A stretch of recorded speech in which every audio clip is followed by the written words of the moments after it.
नमस्कार, ANB news देख रहे हैं आप और मैं हूं आपके साथ हितेंद्र। क्या बोलती दुनिया में आप सभी का स्वागत है। लद्दाख सीमा पर जारी तनाव के बीच अब चीन पाकिस्तान को मोहरा बनाने में लगा हुआ है। जहां सुबह सुबह दोनों देशों के विदेश मंत्रियों में फोन पर बात हुई, तो वहीं इस चर्चा के बाद पाकिस्तानी पीएम इमरान खान ने हाई लेवल पर बैठक बुलाई, जिसमें भारत को दो फ्रंट पर घेरने की साजिश रची गई। इस रिपोर्ट में आप देखिए।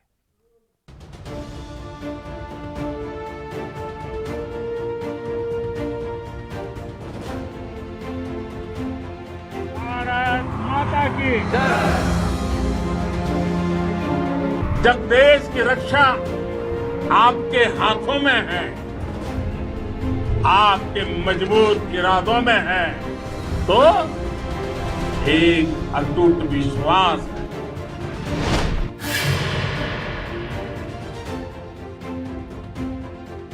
पड़ोसी देश पाकिस्तान इस समय पूरी तरह से चीन की धुन में खोया हुआ है और अब पाकिस्तान भारत के खिलाफ चीन को मदद देने पर विचार कर रहा है। दरअसल एक तरफ पाकिस्तान के विदेश मंत्री शाह महमूद कुरैशी चीन के सुर में सुर मिला रहे हैं, तो वहीं पाकिस्तान के प्रधानमंत्री इमरान खान भी हाई लेवल बैठकें करने में जुटे हुए हैं। दरअसल भारत चीन के बीच चल रहे तनाव को लेकर पाकिस्तान के विदेश मंत्री शाह महमूद कुरैशी ने एक बयान में कहा कि एक जैसी चुनौतियों के आगे दोनों देशों के बीच एक दूसरे का समर्थन करने की परंपरा रही है, जो कि साफ है कि अगर भारत चीन में युद्ध हुआ तो पाकिस्तान चीन को युद्ध में मदद करेगा और भारत के खिलाफ अपनी सेना उतारेगा।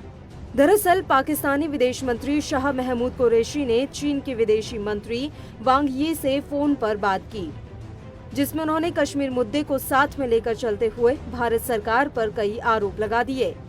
उन्होंने कहा कि भारत के विस्तारवादी रवैये से क्षेत्र की शांति भंग हो रही है।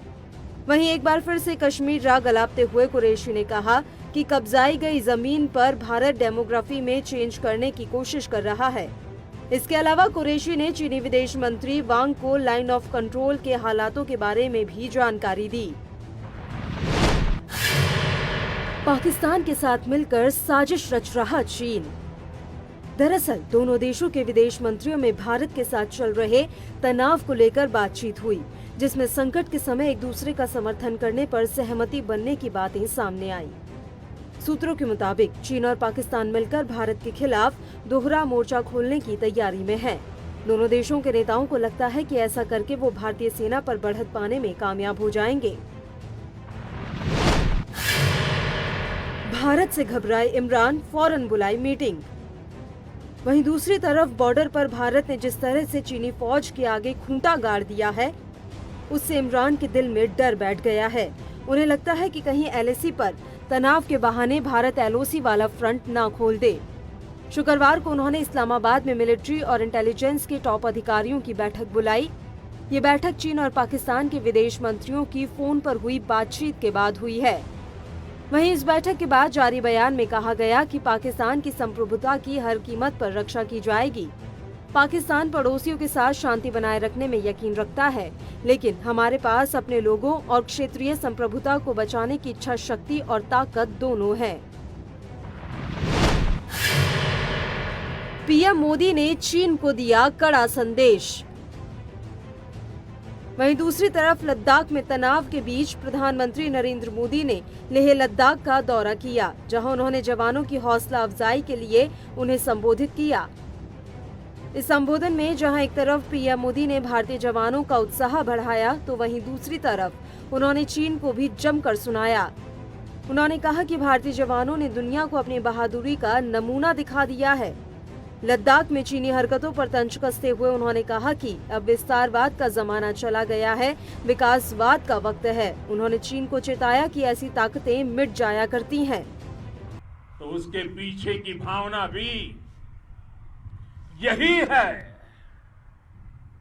भारत अगर आधुनिक इंफ्रास्ट्रक्चर का निर्माण तेजी से कर रहा है, तो उसके पीछे का संदेश भी यही है।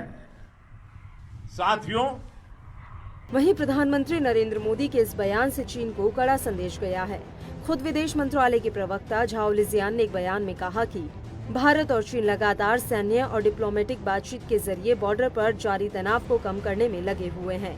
ऐसे में किसी भी पार्टी को कुछ भी ऐसा नहीं करना चाहिए जिससे बॉर्डर पर तनाव पैदा हो। गौरतलब है कि गलवान घाटी में भारत के साथ तनाव पैदा करके चीन को लगा था कि शायद भारत चीन के आक्रामक तेवरों के आगे पीछे हट जाएगा, लेकिन उसका ये दांव उल्टा पड़ गया। वो शायद ये भूल गया कि ये 2020 वाला हिंदुस्तान है जो डरने वालों में से नहीं बल्कि डराने वालों में से है। और इसकी एक बानगी चीन 15 जून को भी देख चुका है, जब भारत ने अपने 20 सैनिकों की शहादत का बदला चीन के 43 सैनिकों को मार कर लिया था। News desk special report ANB news.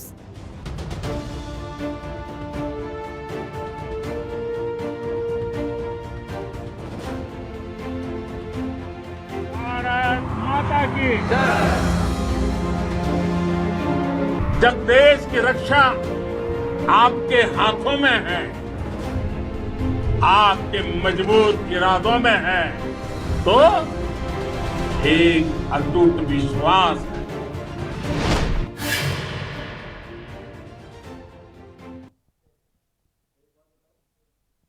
अपने विस्तारवादी नीतियों के लिए पूरी दुनिया में घिरा चीन अब कई देशों के निशाने पर आ गया है। इसी कड़ी में अमेरिकी सीनेटर ने चीन पर हमला बोला है। उन्होंने कहा है कि चीन सोचता है कि अगर भारत और अमेरिका कमजोर होंगे तभी वो ताकतवर हो सकता है। और क्या कुछ कहा है उन्होंने, इस रिपोर्ट में आप देखिए।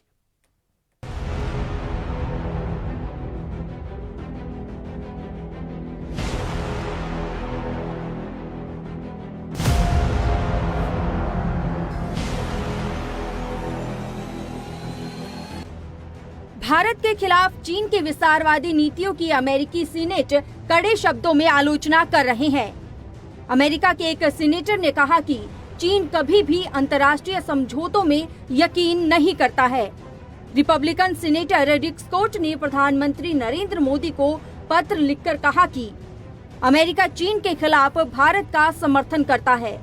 उन्होंने कहा कि चीन को लगता है कि वो तभी पावरफुल हो सकता है जब अमेरिका और भारत कमजोर होंगे।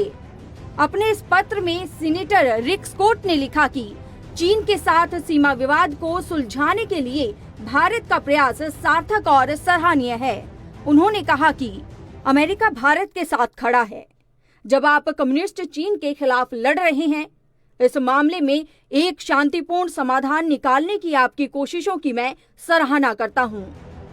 वहीं पीएम मोदी को 2 जुलाई को लिखे इस पत्र में रिक स्कॉट ने गलवान घाटी में शहीद हुए 20 सैनिकों के परिवार के प्रति संवेदना भी व्यक्त की है और चीन के धोखेबाजी रवैये के लिए उसे लताड़ते हुए कहा कि दुर्भाग्य से हम जानते हैं कि कम्युनिस्ट चीन कभी अपने वादों को पूरा नहीं करता है। चीन दूसरे देशों से तकनीक चुराता रहता है और अपने बाजार को विदेशी सामानों के लिए नहीं खोलता है। चीन को लगता है कि उसके मजबूत होने के लिए अमेरिका, भारत और आजादी को पसंद करने वाले दूसरे देशों का कमजोर होना जरूरी है। ये लोग हांगकांग की आजादी और स्वायत्तता पर हमला कर रहे हैं। चीन ताइवान और भारत को धमकी दे रहा है।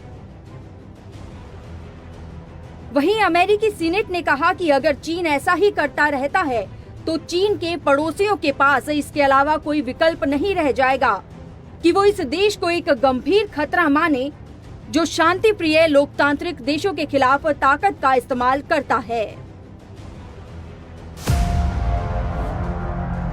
दुनिया भर में चीन की हो रही आलोचना।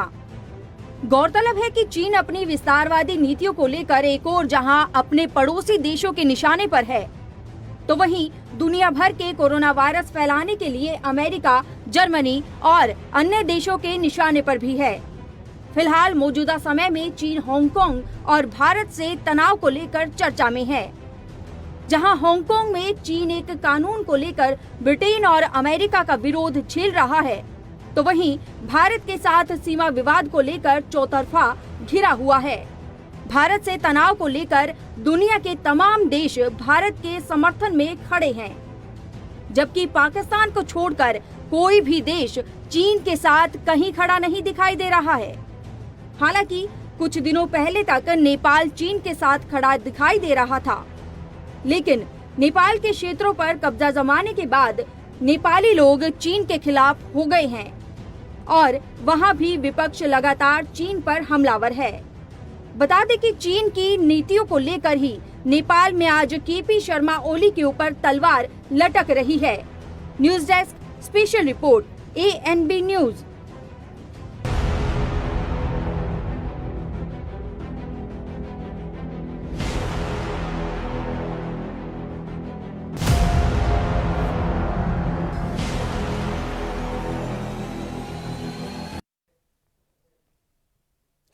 चलिए फिलहाल रुकेंगे एक छोटे से ब्रेक के लिए, जल्द हाजिर होंगे।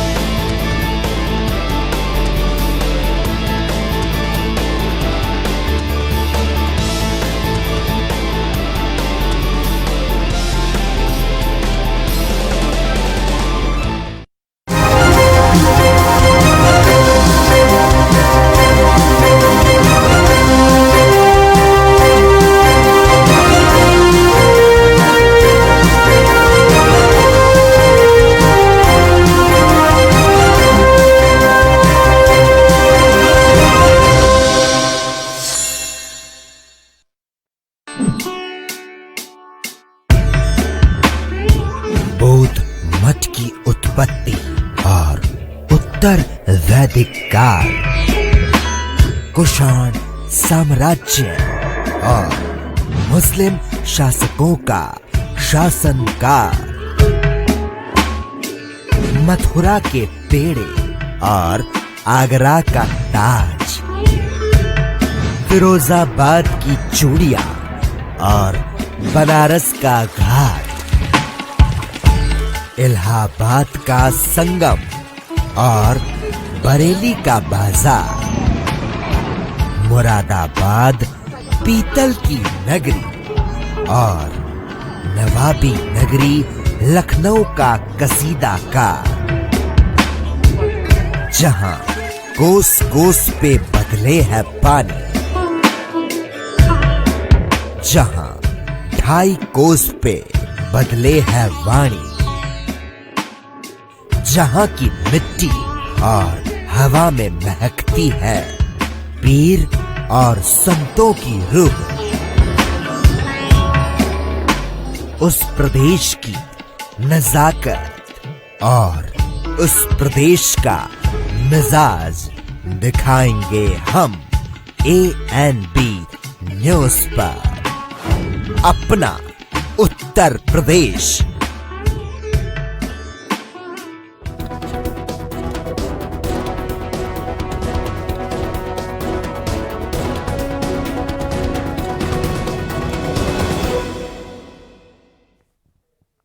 ब्रेक के बाद एक बार फिर से आप सभी का स्वागत है।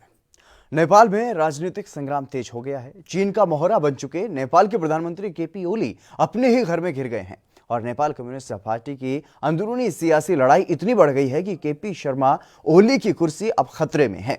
फिलहाल नेपाल के प्रधानमंत्री KP शर्मा ओली के इस्तीफे पर सस्पेंस बरकरार है, क्योंकि शुक्रवार को होने वाली नेपाल कम्युनिस्ट पार्टी की बैठक रद्द हो गई और अब यह बैठक सोमवार को होगी, जिसमें ओली की कुर्सी पर फैसला लिया जा सकता है।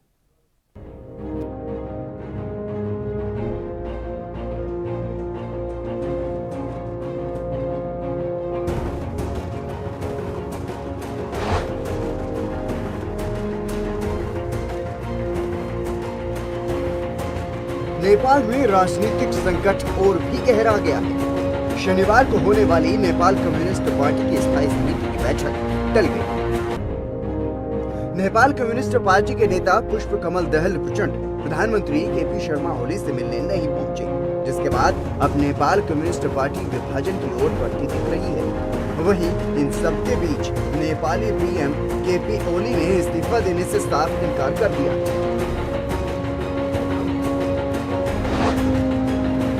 अब सोमवार को होगा ओली की किस्मत का फैसला। वहीं इससे पहले प्रचंड और ओली के बीच शुक्रवार को 3 घंटे तक बैठक हुई थी, लेकिन इसके बाद भी दोनों के बीच कोई समझौता नहीं हुआ। इसके बाद शुक्रवार सुबह 9 बजे से प्रधानमंत्री और प्रचंड के बीच बैठक होनी थी और 11 बजे पार्टी के स्टैंडिंग कमेटी की बैठक होनी थी, लेकिन अब ये बैठक सोमवार 6 जुलाई को होगी। ओली और प्रचंड आमने सामने। वहीं बता दें कि मौजूदा प्रधानमंत्री केपी शर्मा ओली और पूर्व प्रधानमंत्री प्रचंड दोनों ही नेपाल कम्युनिस्ट पार्टी के कार्यकारी अध्यक्ष हैं। पूर्व प्रधानमंत्री प्रचंड का गुट चाहता है कि केपी शर्मा ओली कार्यकारी अध्यक्ष के पद से इस्तीफा दें और पार्टी को अपने तरीके से चलाने दें। लेकिन केपी शर्मा ओली कार्यकारी अध्यक्ष के पद से इस्तीफा नहीं देना चाहते। बता दें कि प्रचंड कई बार ये कह चुके हैं कि सरकार और पार्टी के बीच समन्वय का अभाव है। साथ ही वो एनसीपी की ओर से एक व्यक्ति एक पद प्रणाली का पालन किए जाने पर जोर दे रहे हैं, लेकिन केपी शर्मा ओली लगातार पार्टी के विचारों को दरकिनार कर रहे हैं। ओली को चीन पाकिस्तान का साथ। गौरतलब है कि नेपाल में कई दिनों से केपी ओली के इस्तीफे की मांग उठ रही है। बजट सत्र को स्थगित करने के बाद अब केपी ओली एक अध्यादेश लाकर पार्टी को तोड़ सकते हैं। सूत्रों के मुताबिक ओली वहां मुख्य विपक्षी पार्टी नेपाली कांग्रेस के संपर्क में है, जिनसे उन्हें सपोर्ट मिल सके। दरअसल ओली अध्यादेश लाकर पॉलिटिकल पार्टीज एक्ट में बदलाव कर सकते हैं। इससे उन्हें पार्टी को बांटने में आसानी होगी। ये सब चीन और पाकिस्तान के समर्थन से हो रहा है। बता दें कि नक्शे विवाद के बीच ओली भारत के खिलाफ लगातार बयानबाजी कर रहे हैं और इसके बाद ही पाकिस्तान के पीएम इमरान खान ने ओली से संपर्क साधा था। दूसरी तरफ नेपाल में मौजूद चीनी राजदूत भी इसकी कोशिशों में लगे हैं कि ओली को सत्ता में बनाए रखा जा सके। हाल ही में ओली की ओर से उठाए गए कुछ कदमों के पीछे चीनी राजदूत का रोल अहम बताया जा रहा है। अगर पार्टी टूटती है तो ओली को अपने समर्थन में 138 सांसद दिखाने होंगे। अध्यादेश के बाद उन्हें सिर्फ 30% सांसद का सपोर्ट दिखाना होगा। ऐसे में ओली के लिए चीजें आसान होंगी क्योंकि 40% सांसद उनकी तरफ हैं। लेकिन अब देखना होगा कि आखिर गेंद किसके पाले में आती है। News desk special report ANB news.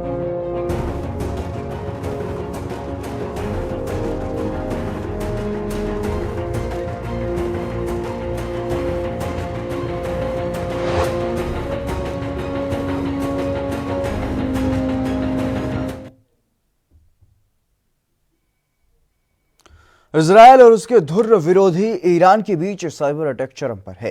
ताजा घटनाक्रम में इजरायल ने जोरदार साइबर अटैक कर ईरान के परमाणु ठिकानों में 2 विस्फोट किए हैं, जिसमें एक यूरेनियम संवर्धन केंद्र और दूसरा मिसाइल निर्माण केंद्र है। यही नहीं, इजरायल ने अपने घातक F-35 फाइटर जेट की मदद से ईरान के मिसाइल निर्माण स्थल पर भी धावा बोल दिया और उसे बर्बाद कर दिया। इस रिपोर्ट में आप देखिए।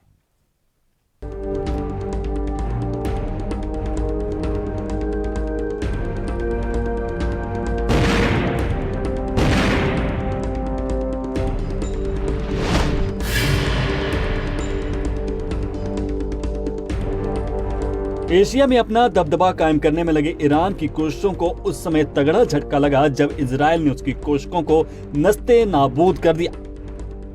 दरअसल इजरायल ने अपने धुर विरोधी माने जाने वाले दुश्मन ईरान पर जबरदस्त साइबर अटैक कर दिया है, जो ईरान के पैरों तले जमीन खिसका देने वाली जानकारी है। ये जानकारी सामने आई है कि इजरायल ने इस अटैक के जरिए ईरान के परमाणु ठिकाने को तबाह कर दिया है। फाइटर जेट F-35 ने मिसाइल बेस पर की बमबारी। बताया जा रहा है कि इजरायल ने ईरान पर ताबड़तोड़ साइबर हमला कर परमाणु ठिकानों को 2 विस्फोट किए, जिससे ईरान को हाई वोल्टेज झटका लगा। जानकारी के मुताबिक इन परमाणु ठिकानों में एक मिसाइल निर्माण केंद्र जबकि दूसरा यूरेनियम संवर्धन केंद्र है। सबसे बड़ी बात तो यह है कि ईरान पर इजरायल ने यह अटैक अपने सबसे घातक लड़ाकू विमानों में शुमार F-35 से किया है।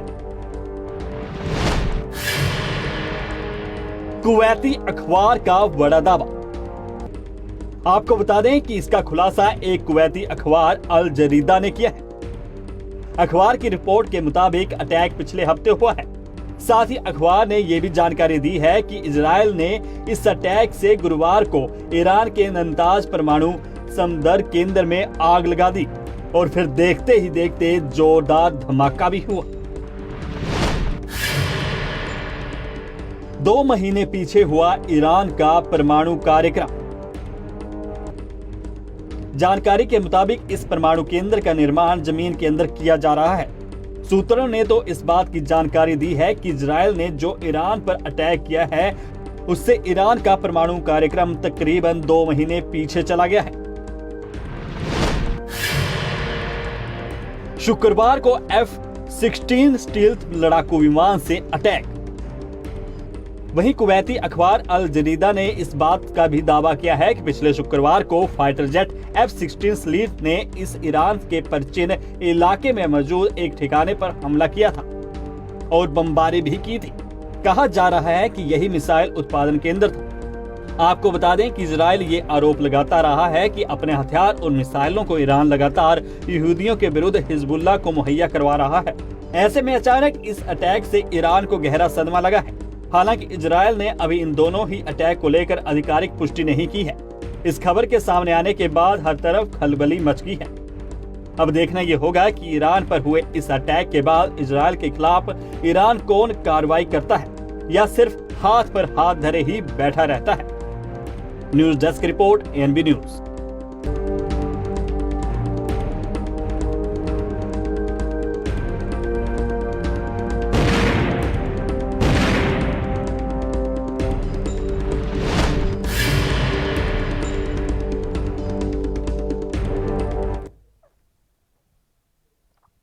कानपुर में 8 पुलिसकर्मियों के शहीद होने के अगले ही दिन योगी सरकार एक्शन में आ गई।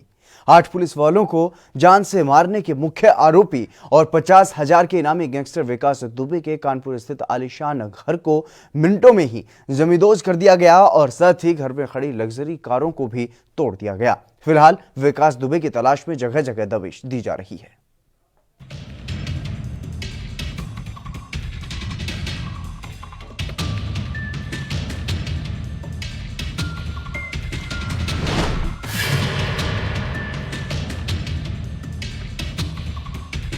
कुख्यात अपराधी विकास दुबे ने जिस तरह यूपी पुलिस के 8 पुलिसकर्मियों को शहीद कर दिया, उसके बाद पूरा पुलिस महकमा आक्रोश में है। पुलिस उसे तो ढूंढ ही रही है, साथ ही उसके किले को भी ध्वस्त कर दिया है, जहां से बैठकर वो इस निरशंक हत्याकांड को अंजाम दिलवा रहा था। गांव में ही पंडित जी और दुबे नाम से पहचाने जाने वाले विकास दुबे की कोठी को पुलिस ने जेसीबी से गिरवा दिया।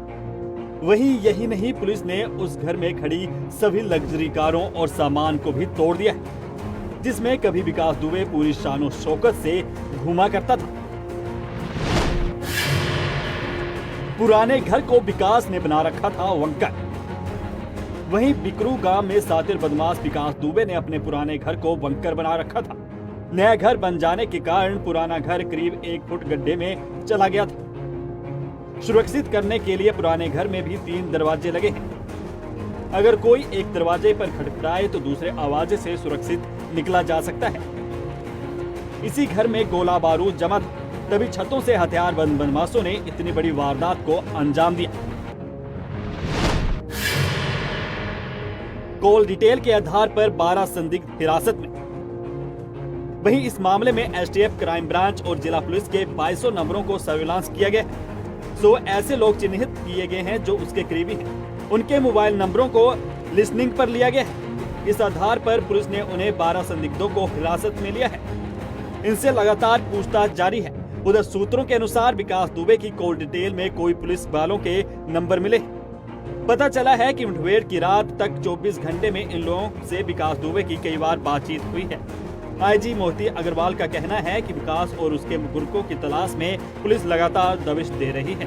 बहुत जल्द वो पुलिस के हाथों में होगा। देखिए, विकास दुबे के प्रकरण में बहुत ही दुर्भाग्यपूर्ण रूप से परसों रात्रि में हमारे एक क्षेत्राधिकारी और 7 पुलिसकर्मी शहीद हो गए थे और 6 पुलिसकर्मी घायल हो गए थे।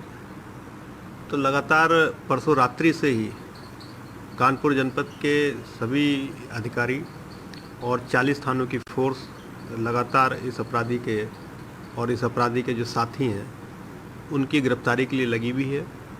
और इस दौरान जो है 2 दुर्दांत अपराधी जो उसके गैंग के सक्रिय सदस्य थे और पुलिसकर्मियों पर हमला करने में उनकी प्रमुख भूमिका थी, उनको मारा जा चुका है।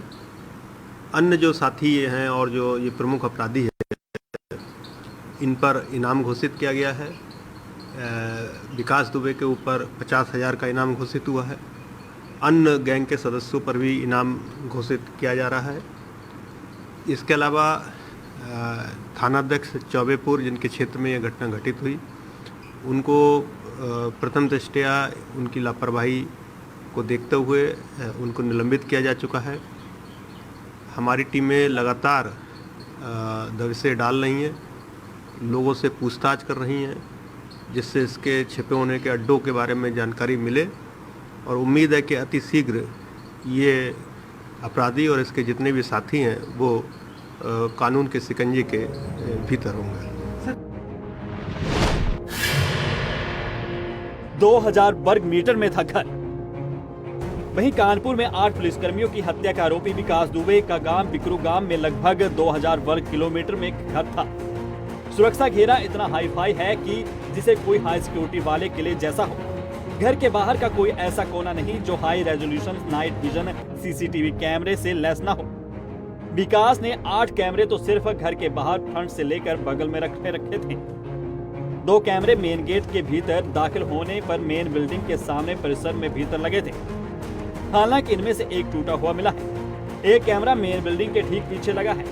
एक कैमरा परिसर के भीतर साइड में बने गेट के बाहर लगा है और शिवली मार्ग की तरफ निकलता है। यानी किसी भी मार्ग से कोई आए तो उसे बहुत आसान था इस बात का पता लगाना कि किधर क्या हलचल हो रही है। फिलहाल 8 हत्याओं के बाद अपने ठिकाने से भाग रहे विकास दुबे के पीछे पूरे राज्य की पुलिस लगी हुई है और पुलिस जगह जगह दबिश भी दे रही है। कुल मिलाकर विकास दुबे अब बच पाना मुश्किल है। News desk report, ANB news.